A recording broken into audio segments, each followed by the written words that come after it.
भारत में जब भी कोई अशांति या कोई परेशानी की बात होती है तो सरकार कुछ फैसले तत्काल लेती है और उन्हीं फैसलों में से एक फैसला इंटरनेट सेवाएं बंद करना भी शामिल होता है।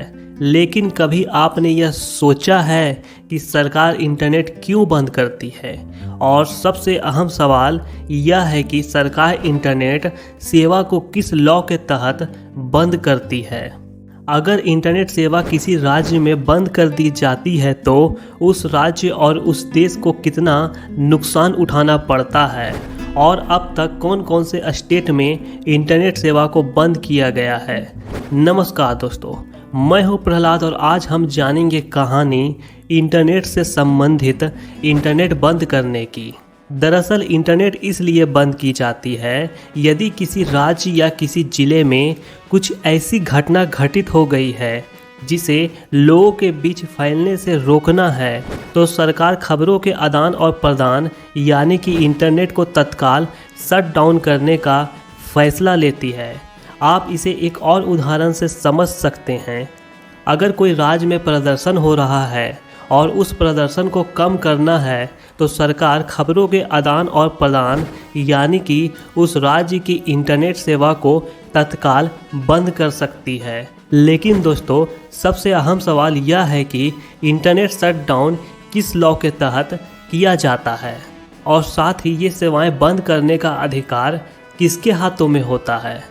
तो दोस्तों, मैं आपको बता दूं कि किसी भी राज्य में गृह विभाग the temporary suspension of telecom services, public emergency और पब्लिक सेफ्टी रूल्स 2017 के तहत कभी भी इंटरनेट सेवा को शट डाउन करने की पावर रखता है।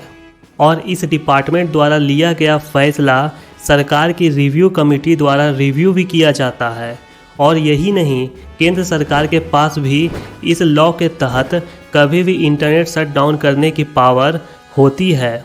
इसके अलावा कोड ऑफ क्रिमिनल प्रोसीजर 1973 यानी CRPC सेक्शन 144 के तहत भी इंटरनेट सेवाएं बंद की जा सकती है। इसके अलावा CRPC 1973 सेक्शन 144 के तहत भी इंटरनेट सेवा को बंद किया जा सकता है। इसके लिए district magistrate, sub divisional magistrate या फिर राज्य सरकार के द्वारा लगाए गए एग्जीक्यूटिव मजिस्ट्रेट को सार्वजनिक शांति बनाए रखने के लिए इंटरनेट सेवा बंद करने की पावर देता है। इसके अलावा भी द इंडियन टेलीग्राफ एक्ट 1985 का सेक्शन 5 सब सेक्शन 2 के तहत केंद्र सरकार और राज्य सरकार को इस बात के लिए इजाज़त देता है कि वे पब्लिक इमरजेंसी या पब्लिक की भलाई के लिए, इसके अलावा भारत की एकता और संप्रभुता को बनाए रखने के लिए कभी भी इंटरनेट को पूरी तरह से बंद कर सकते हैं। दोस्तों, भारत दुनिया भर में सबसे तेज़ी से ग्रो करने वाली इंटरनेट मार्केट है, जहां पर अक्सर डिजिटल इंडिया का नारा दिया जाता है। लेकिन इसके अलावा इंटरनेट शट डाउन के मामले में भी भारत दुनिया में सबसे आगे है।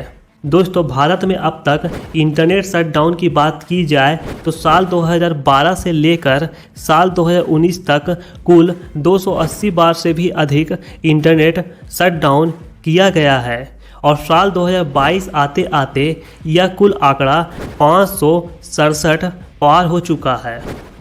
अगर दोस्तों स्पेशल किसी राज्य की इंटरनेट शट डाउन की बात की जाए तो इंटरनेट शट डाउन के मामले में जम्मू कश्मीर में लगभग 180 बार से भी ज़्यादा इंटरनेट को बंद किया गया है। राजस्थान की बात की जाए तो राजस्थान में अब तक 55 बार से भी अधिक इंटरनेट को बंद किया गया है।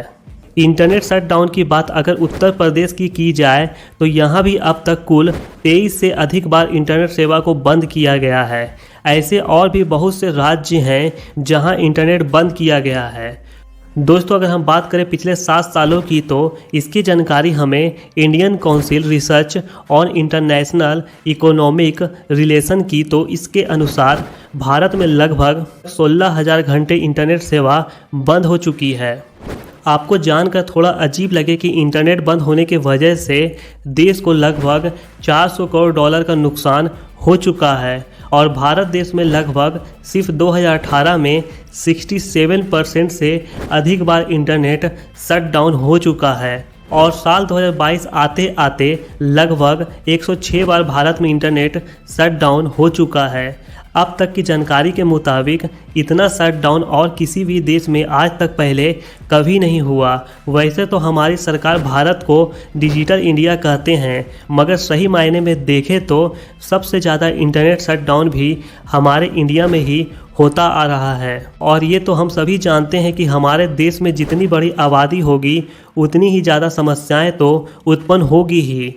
दोस्तों, अब आपके मन में यह सवाल तो ज़रूर आया होगा कि चीन तो भारत से भी बड़ा देश है और साथ ही इसकी आबादी भी ज़्यादा है, पर वहाँ इंटरनेट की समस्या क्यों नहीं है। तो मैं आपको बता दूं कि चीन में जितनी भी इंटरनेट सेवा है वो वहाँ के गवर्नमेंट द्वारा कंट्रोल किया जाता है, यानी कि चीनी सरकार इंटरनेट को पूरी तरह से मॉनिटर करती है। इसलिए वहाँ के गवर्नमेंट जो चाहेंगे वो आपके मनोरंजन के लिए दिखा सकते हैं। जो न्यूज़ उन्हें नहीं दिखाना है वो नहीं दिखाएंगे। इन्हीं कारणों से वहाँ गूगल, ट्विटर, फेसबुक जैसी कोई भी वेबसाइट काम नहीं करती है और वहाँ कोई भी व्यक्ति सरकार के खिलाफ किसी भी तरह की आपत्तिजनक सामग्री पोस्ट करता है या सर्च करता है तो चीनी सरकार उसे गिरफ्तार करवा देती है।